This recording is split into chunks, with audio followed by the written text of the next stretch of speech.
Fabrice Browers.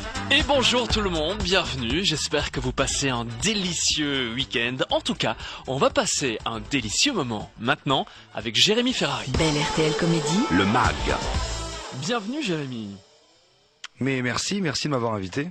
Vous serez bientôt chez nous dans Alléluia Bordel, votre one-man show, 10 mai au Centre culturel d'Odorghem, 9 mai au Forum de Liège et 15 décembre au Cirque Royal de Bruxelles. Jérémy, sur l'affiche du spectacle, il y a cette phrase « Cet homme va trop loin ». En quoi vous allez trop loin ? J'aime bien aller trop loin de manière générale. Pour ceux qui me connaissent peut-être un petit peu de la télévision, s'en sont déjà un petit peu aperçus. Et après pour le spectacle, c'est un spectacle qui est très très provocateur parce que ça parle donc des trois grandes religions monothéistes. Et j'amène les textes sacrés sur scène. Donc c'est ça que certaines personnes considèrent un petit peu exagéré. Ouais. Moi, ce que je considère comme tout à fait normal, puisque ce sont des ouvrages ouverts à la lecture, alors autant les lire. Donc j'amène la Bible, le Coran et la Torah sur le plateau avec moi.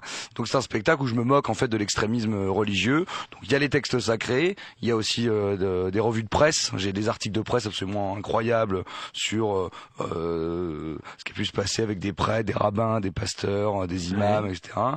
Il y a des personnages aussi dans ce spectacle, puis il y a une partie stand-up où là je parle directement avec le public et il y a énormément d'interactions. Donc dans ce spectacle il y a pas mal de formes différentes d'humour, mais tout en restant toujours dans l'humour noir. La preuve par l'exemple avec cet extrait où vous tenez dans les mains justement le Coran. Les femmes dont vous craignez l'infidélité, reléguez-les dans des chambres à part et frappez-les. Non mais ça c'est seulement si on craint votre infidélité. Parce que si on est sûr... après, c'est selon la créativité de chacun, je dirais. Ce qui était très à la mode pendant un temps, c'était l'essence, mais que le prix du carburant ne peut plus se permettre. Alors Jérémy, on vous connaît entre autres grâce à On demande qu'à en rire, vous l'évoquiez tout à l'heure, c'est l'émission de Laurent Ruquier sur France 2, mais vous avez eu plusieurs vies avant, racontez-moi. Disons que oui, il y a eu plusieurs vies, enfin surtout une qui était un peu une vie de merde et qui était j'ai fait plein de boulots différents. Comme j'ai pas de diplôme, j'ai arrêté l'école très jeune, à 16 ans, comme j'ai coutume de dire, d'un commun accord avec l'éducation nationale. Oui. J'ai fait pas mal de petits boulots quoi. Donc j'ai fait voiturier, j'ai fait groom, j'ai fait livreur, j'ai fait coursier, j'ai fait déménageur. J'ai fait de la sécurité dans les parkings souterrains, j'ai fait tout ce qui j'ai fait prof de jujitsu, ça c'était le moins pire, j'ai travaillé chez Orange. J'ai fait un petit peu tout ce que je pouvais faire pour gagner un peu d'argent. Ouais, parce qu'il fallait bien, j'imagine, payer le cours Florent, vous étiez à 17 ans et puis j'imagine que les premiers spectacles à Charleville-Mézières c'était pas forcément avec ceux-là qu'on s'achetait une villa sur la Côte d'Azur tout de suite quoi. Non, mais c'était pas avec les autres non plus plus tard. De toute façon, on va peut-être pouvoir commencer à penser à acheter quelque chose maintenant que ça fonctionne depuis un an ou deux.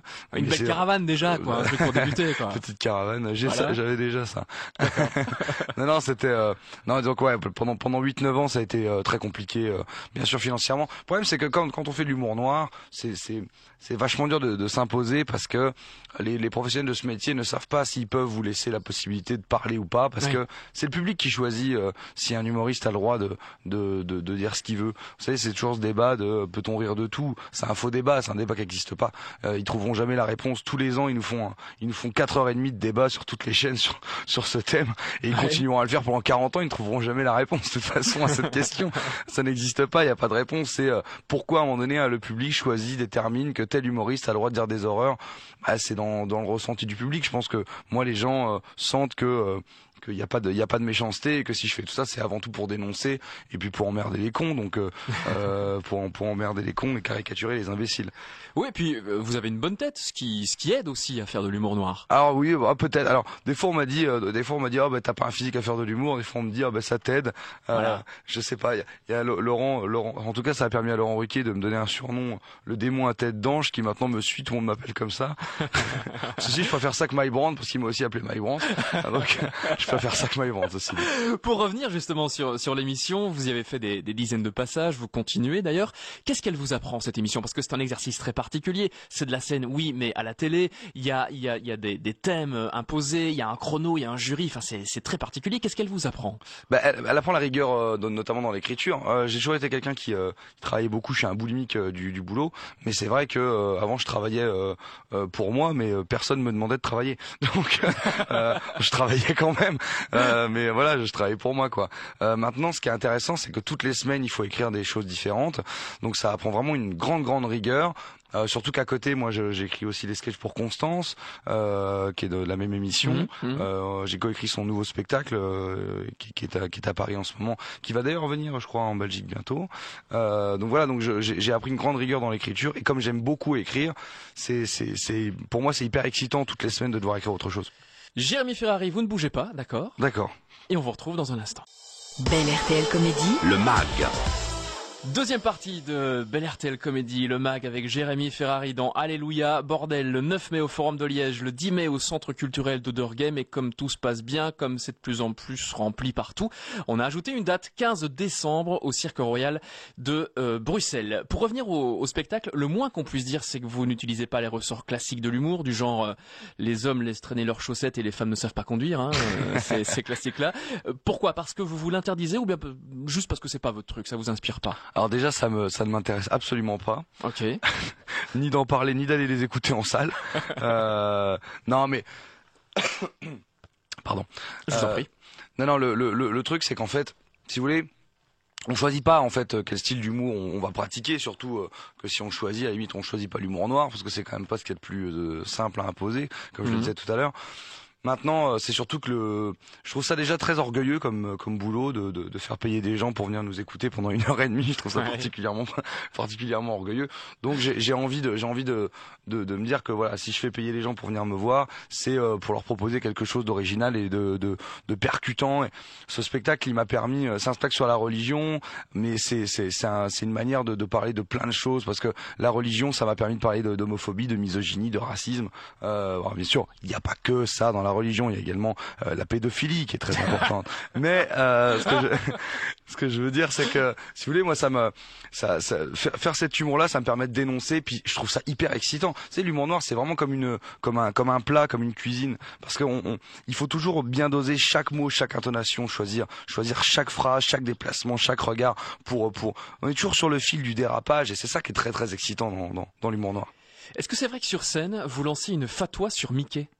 Alors non, c'est pas, je lance pas une fatwa sur Mickey. J'explique dans le spectacle que il y a quelques années, un imam a déclaré, mais les gens peuvent le voir sur internet. Hein, ça, oui, c'est ce que j'allais dire. On voit l'extrait d'une interview, d'une émission de télé sur Al Jazeera, sur internet, voilà, sur Al Jazeera. Je vous laisse expliquer. Ah ben c'est ça. Il y a un imam qui est reçu et qui explique que la souris est un animal considéré comme néfaste enfin non, c'est pas ça en fait. La souris est considérée comme un animal satanique dans le Coran. C'est un animal du diable, et que Mickey Mouse est en fait la représentation donc de cette souris qui est vivante, et que elle est là pour pervertir la jeunesse, et que Mickey Mouse est donc un suppôt de Satan, et que par définition il faut tuer Mickey Mouse, et il a donc lancé une fatwa sur Mickey. Mais le problème, c'est que nous, ça nous fait marrer, mais qu'il y avait quand même des cinglés qui sont allés mettre des bombes dans les parcs d'attraction pour essayer de tuer Mickey. Et donc j'explique que déjà que le mec qui est quand même obligé de s'habiller en Mickey toute la journée dans sa parc d'attraction, qui finit par se faire courser par des musulmans extrémistes pour se faire buter, il doit quand même se dire à la fin de la journée qu'il a quand même sacrément une vie de merde.